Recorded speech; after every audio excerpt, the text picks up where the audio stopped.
The Roman Empire. The grandeur, the power, the laws that ruled the world, and at the same time, a bottomless abyss of luxury, lust, and debauchery. Here, among marble columns and luxurious villas, the stars of the most powerful emperors faded not on the battlefields, but in the embrace of the most exquisite pleasures. Roman orgies were not just entertainment, it was a real ritual of worship of the flesh. There were no prohibitions, no shame.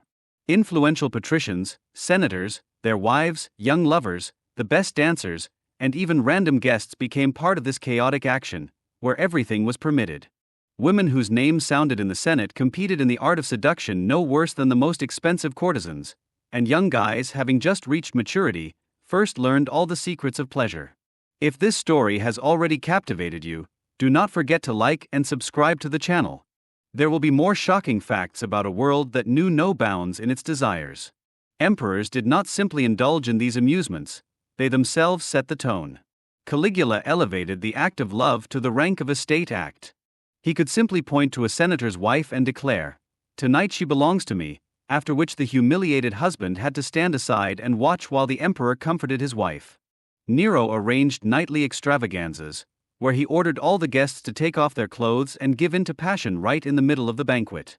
He himself did not disdain anything. Men, women, even servants at court knew, if Nero paid attention to you, it was impossible to refuse. But nothing could compare to what the young emperor Elohimbalus did. In his palace, every day resembled the great banquet of Bacchus. He ordered the pools filled with wine and immersed himself in them with dozens of naked men and women, and then chose those who would share the night with him.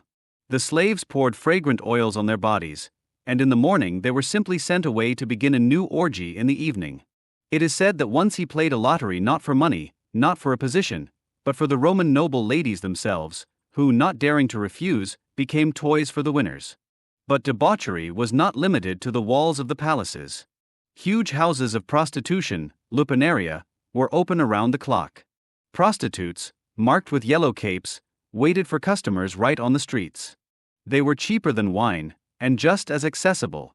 In the basements of the baths and in the dark rooms of taverns, scenes were created that would have made even the most depraved contemporary shudder. Among the warriors, slaves were popular, who were bought specifically for orgies. They had no voice, no rights, only bodies that belonged to their masters. But Rome would not be Rome if it had not turned pleasure into religion.